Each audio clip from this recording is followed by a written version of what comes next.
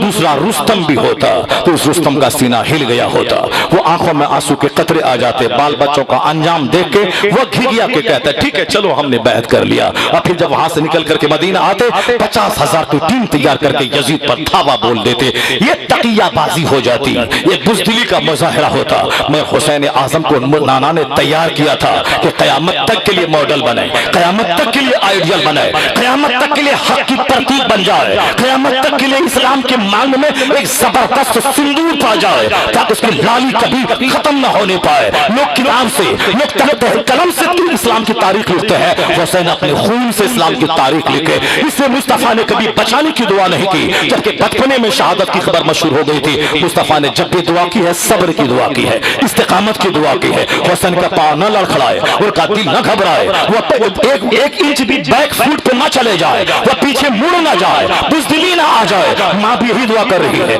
باپ بھی یہی دعا کر رہے ہیں، نانا بھی یہی دعا کر رہے ہیں. تو امتحان میں کامیاب ہونا بزدلوں کا کام نہیں ہے. وہ تو کروڑوں میں کسی کے حصے میں ایسا آتا ہے. جو لوگ کہتے ہیں نانا نواسے کو نہ بچا سکے وہ دوسروں کو کیا بچا پائیں گے. ظالم بدتمیز بے حیا نانا بچانا ہی کب چاہا ہے. نانا بچانا نہیں چاہتے تھے، نانا چاہتے تھے جب مقدر میں شہادت لکھی ہے تو اب شہادت شان سے ہو جائے. میرا حسین بزدل کی طرح بھاگے نہیں، ان کے پاؤں میں لرزش پیدا نہ ہو. تو حسین کی صبر کی دعا مصطفیٰ کر رہے تھے اور جو دعا کر رہے تھے دعا کامیاب ہوئی. اس طرح کامیاب ہوئی کہ 22,000 کی تلوار چلتی رہی تاکہ حسین چھٹ جائے، جوان گرتے رہے تاکہ حسین چھٹ جائے. مگر واہر حسین کی عظیمت، لاش اٹھاتے گئے حوصلہ بڑھتا چلا گیا. جوان علی اکبر کی لاش اٹھایا، حوصلہ بڑھا. دودھ پیتا علی اصغر ہاتھ میں دم توڑ گیا، حوصلہ بڑھتا گیا. کوئی دوسرا پاپ ہوتا تو اس وقت بھی مان گیا ہوتا. کہا نہیں، لاشیں گرتی گئی، حسین آگے بڑھتے گئے، حوصلہ بلند ہوتا رہا. یہاں تک کہ بزدل کی طرح نہیں، شیر کی طرح ہزاروں زخم، 72 زخم نیزوں تلواروں پہ کھا کر جب نڈھال ہو کے زمین پہ گر گئے اپنا سر سجدے میں رکھا، اللہ کی تسبیح بیان کرتا ہوا جان آفری کے حوالے کر دیا. ذرہ ذرہ پکار اٹھا. یزید ساری طاقت کا استعمال کر کے حسین کا ہاتھ لینے میں ناکام ہو گیا اور ساری مصیبتیں اٹھا کر حسین اپنا ہاتھ بچانے میں کامیاب ہو گیا، یزید ہار گیا، حسین جیت گیا۔ نعرہ تکبیر، زمانے والے کہ زندہ ہے محمد کے زمانے والے مٹ گئے، اعظم کانفرنس، آخر شبیر تیرا نام مٹانے والے۔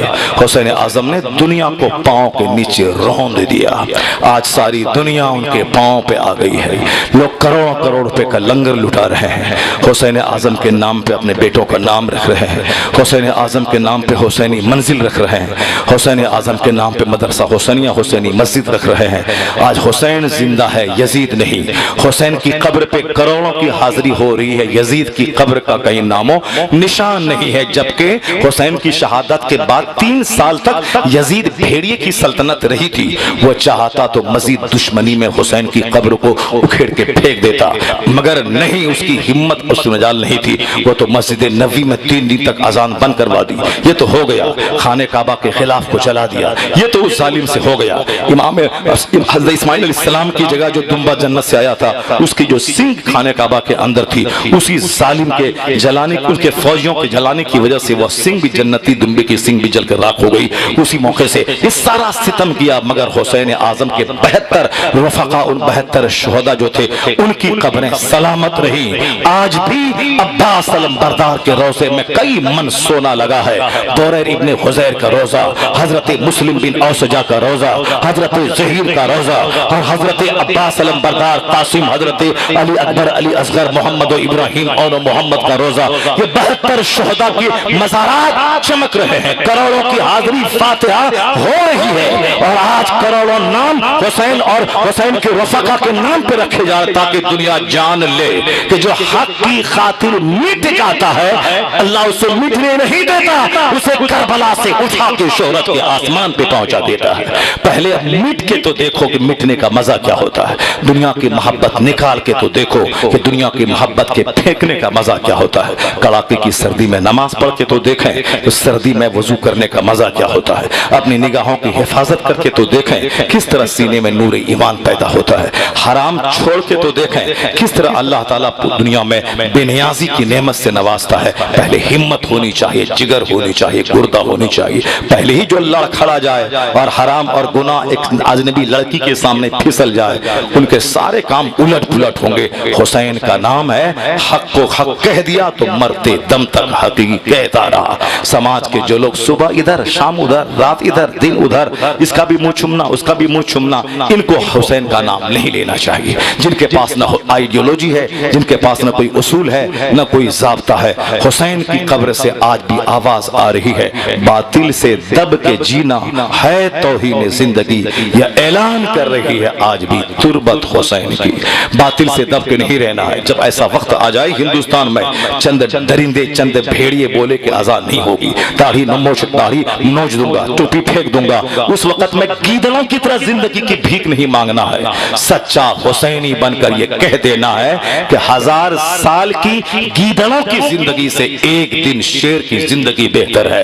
اس لیے حق کے خلاف جو طاقت ہو، اس باطل کے خلاف ٹکر جانا ہے، کہنا ہے رہیں گے مسجد کے ساتھ، رہیں گے داڑھی ٹوپی کے ساتھ، رہیں گے حج و زکات کے ساتھ، رہیں گے اسلامی تشخص کے ساتھ، نہیں تو رہنے کا مزہ ہی کیا ہے، جہنم دے دیں گے، اور اکیلے نہیں جائیں گے، 2 4 10 کو جہنم میں پہنچا کے تب جنت میں مصطفیٰ کے پاس جائے گا۔